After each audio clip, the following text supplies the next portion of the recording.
Gracias por seguirnos en Impacto Económico. Hoy hablamos en nuestro contexto de Argentina. El presidente de ese país, Javier Milei, anunció la intervención del Tesoro Nacional en la venta de divisas para intentar de alguna manera frenar el alza del dólar.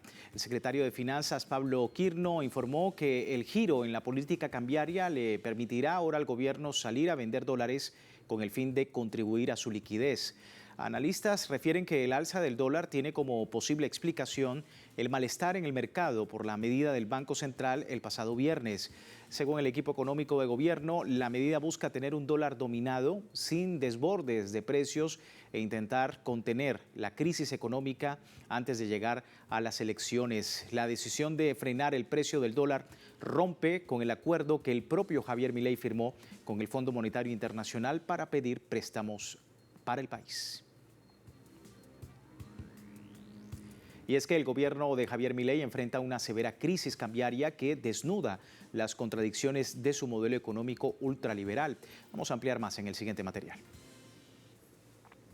Pese a proclamar una supuesta libre flotación del dólar, la administración argentina intervino directamente en los mercados para contener la disparada de la divisa estadounidense, que superó los 1.300 pesos, máximo histórico desde el levantamiento parcial del cepo cambiario. El ministro Luis Caputo acusó a la banca privada de sabotear las medidas oficiales, aunque la raíz del problema reside en el acuerdo con el Fondo Monetario Internacional, que obligó a desarmar instrumentos de esterilización monetaria. La crisis estalló tras la cancelación de las letras fiscales, que liberó 15,5 billones de pesos al mercado. Solo un tercio fue absorbido por las nuevas LECAP, mientras el resto presionó la cotización del dólar. La respuesta gubernamental fue tan contradictoria como improvisada. Emisión de deuda a tasas de interés exorbitantes cercanas al 40% anual e intervención encubierta en el mercado futuro con ventas por 2.700 millones de dólares. Estas medidas, que contradicen el discurso oficial del libre mercado, lograron un respiro temporal, pero demostraron la insostenibilidad del plan económico. Lejos de consolidar la estabilidad, las medidas de Milei profundizan la dependencia externa y transfieren recursos públicos al sector bancario mediante tasas de interés siderales.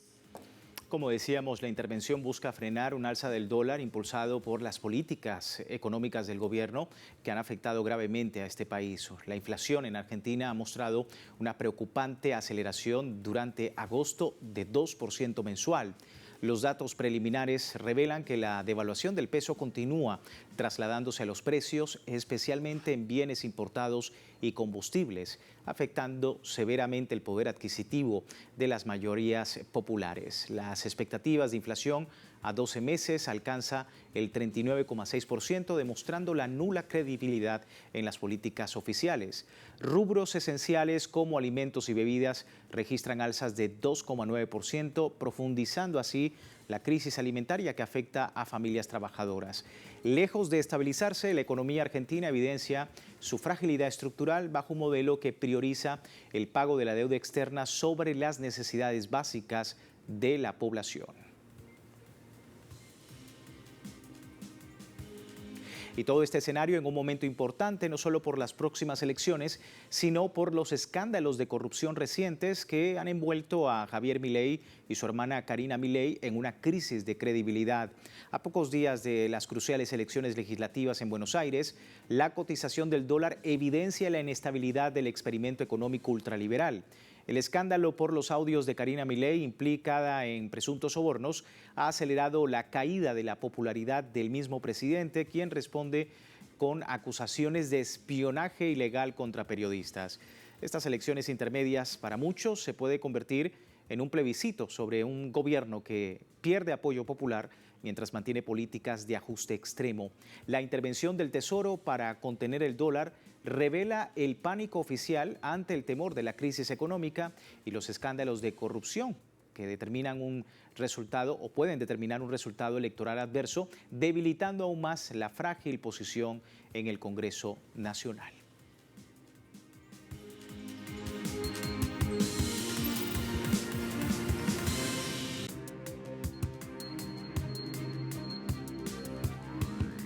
Vamos con nuestro recorrido en Economía 360, hablando del oro que alcanza máximos históricos como refugio ante la inminente crisis de la economía estadounidense. Este miércoles los precios del metal precioso superaron los $3.600 por onza, impulsados por las expectativas de recortes de tasas por parte de la Reserva Federal. Analistas de Morgan Stanley proyectan que la Fed anunciará un recorte de 25 puntos básicos en septiembre, seguido de otro a fin de año, en un reconocimiento tácito del deterioro económico. Los datos históricos muestran que el oro suele apreciarse aproximadamente un 6%, tras el inicio de ciclos de flexibilización monetaria. Esta tendencia se acentúa tras la revisión a la baja de 258.000 empleos en los datos de nóminas no agrícolas de mayo y junio, lo que provocó una severa agitación en los mercados capitalistas. El dólar y las acciones se desplomaron, mientras los bonos y el oro se fortalecieron, demostrando la pérdida de confianza en los activos tradicionales estadounidenses. La próxima publicación de datos laborales de agosto podría intensificar esta fuga hacia activos seguros, confirmando la profunda crisis estructural que afecta a la economía más poderosa del mundo capitalista. La Unión Europea ha iniciado el proceso de ratificación del controvertido acuerdo comercial con el Mercado Común del Sur, Mercosur. Bruselas, ansiosa por asegurar nuevos mercados para sus excedentes industriales como automóviles, maquinaria y licores, presiona para cerrar el pacto aprovechando la presidencia rotatoria de Lula da Silva en el bloque sudamericano. A cambio, la Unión Europea ofrece abrir sus puertas a productos agropecuarios como carne, soja y azúcar, una concesión que ha desatado la furia de los agricultores europeos, especialmente en Francia, donde califican el acuerdo de tóxico. Este tratado, negociado durante años, revela la hipocresía de la Unión Europea, que predica estándares ambientales y laborales mientras impulsa un modelo que beneficiará principalmente a sus grandes corporaciones. Las promesas de garantías sólidas para proteger sectores sensibles no logran ocultar que el verdadero objetivo es consolidar una relación comercial asimétrica, donde los países del Mercosur asumen el rol de proveedores de materias primas. La oposición francesa, aunque genuina en defender sus intereses agrícolas, no cuestiona esta lógica extractivista, mientras la ultraderecha y la izquierda radical en el Parlamento Europeo anuncian mociones de censura simbólicas. El acuerdo avanza impulsado por Alemania y otros países que priorizan el acceso a mercados latinoamericanos sobre la soberanía alimentaria y el desarrollo industrial autónomo de la región. En otro tema, trabajadores aeroportuarios de Portugal iniciaron una huelga intermitente durante 76 horas para exigir mejoras salariales. El Sindicato de Industrias Metalúrgicas y Afines informó que la primera fase comenzó en la medianoche de este miércoles y se va a extender hasta el 9 de septiembre, mientras que a partir del 12 de octubre los paros se van a repetir cada semana de viernes a lunes. Entre las exigencias, los sindicatos incluyen la eliminación de salarios por debajo del mínimo nacional, incrementos generales de sueldo y el cumplimiento efectivo del pago de las horas nocturnas.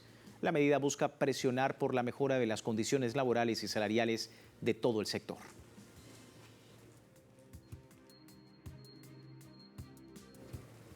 Vamos ahora a Laos. Jóvenes en ese país destacan los beneficios de la cooperación con China, que consolida un modelo de desarrollo soberano frente a las prácticas extractivas del imperialismo occidental. El ferrocarril China-Laos, proyecto emblemático de la iniciativa de la Franja y la Ruta, ha transformado la conectividad regional, transportando sobre 3,43 millones de toneladas de mercancías en 7 meses, con un valor que supera los 2.140 millones de dólares. Esta infraestructura estratégica, construida mediante colaboración mutua, permite a Laos superar su condición de país sin litoral y acceder al mayor mercado global, impulsado el PIB y promovido también el intercambio cultural auténtico entre ambas naciones. Lejos de los esquemas de dominación neocolonial, este partenabro demuestra cómo la cooperación sur-sur prioriza el desarrollo endógeno y el aprovechamiento soberano de recursos naturales.